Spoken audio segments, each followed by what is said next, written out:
Minimum intensity of light. Two light sources, A and B, are 140 meters apart. Their powers are 216 watt and 512 watts, respectively. The intensity of illumination at any point is given by the power of the source divided by the square of the distance of the point from the source. At what distance between A and B is the intensity of illumination a minimum? So let's first sketch and see how the situation is. Let's say this is one source of light and that is the another one, right? So let me write this as A and the other one as B. The distance between them is 140, right? And let us consider that the point in between where we have minimum is kind of here, which is x distance away from, let us say, the source with 216 watts power, that is A. So let us say this is x distance away. In that case, from B, which is 512 watt power, it will be 140 minus x away, right? So intensity as given in the question is equals to power divided by the distance square. Now from A, if the distance is x, then intensity at this point because of A will be 216 divided by x square, and intensity of light because of B will be 512 divided by 140 minus x square, right? Because since that is the distance between them, right? Now to find minimum intensity of light, we need to find derivative of intensity with respect to x and later equate it to 0. If the derivative is 0, we know there is a possibility of maximum or a minimum. So let's first find derivative, that is di over dx. So if we do with this, this is x to the power of minus 2, so it could be written as minus 2 times 216 over x cube, 2 to the power of, so x cube minus 1 will make this, right? And here it will be, so if we consider this, we could write this as like this, 216 into x to the power of minus 2 plus 512 into 140 minus x to the power of minus 2, right? So we'll use a power rule. So it is minus 2 times 512 times 140 minus x to the power of minus 3, right?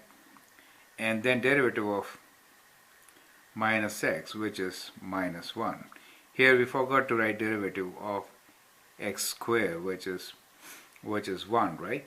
This will be x to the power minus 1. So that 1, I mean, it is the same thing. Now here it is minus 1 though, because this is minus x. So we can rewrite this in a simpler way, and so it's also 512. So we can take that common anyway. So let's try to write that first, and then so 2 times 2 is common here, 216 is common. Okay, 2 6 is 12 and 2. Okay, so what do we get here is, let's multiply, or we can take 2 common and then do it.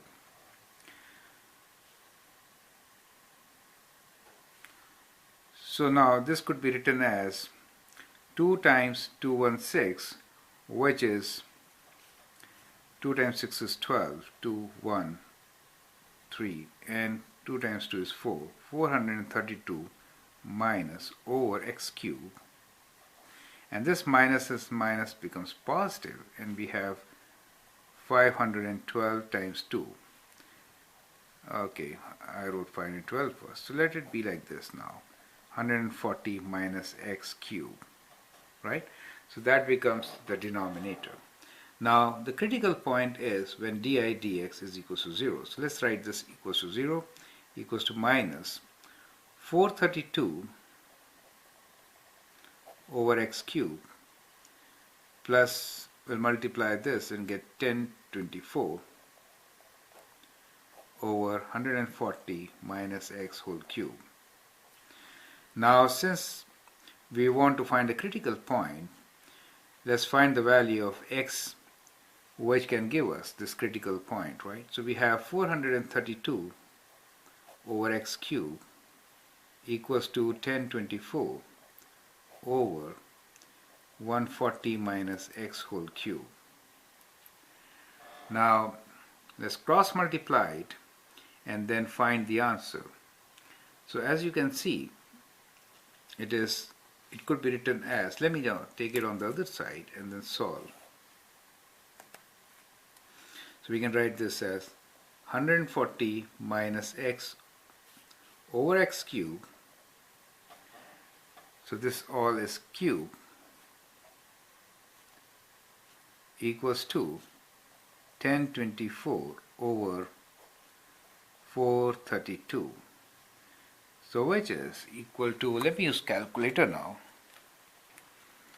So it is 1024 divided by 432 equals to 64 over 27. Now we can actually take cube root of these numbers and we get 140 minus x over x is equals to, we are taking cube root since they are cubes, right? So 64 is 4 cube. So 4 and this is 3 cube. So it is 3, right?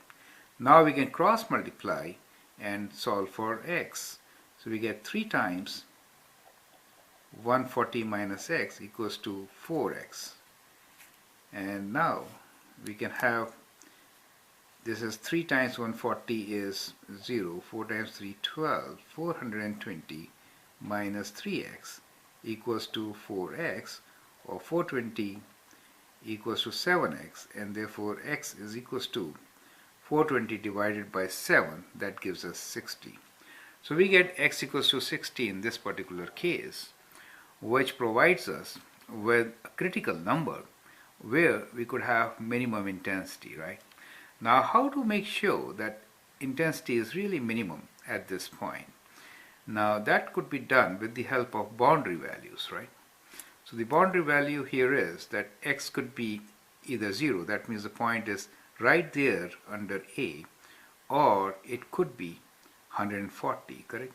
So we could have x which is greater than equal to 0 and less than equals to 140, right?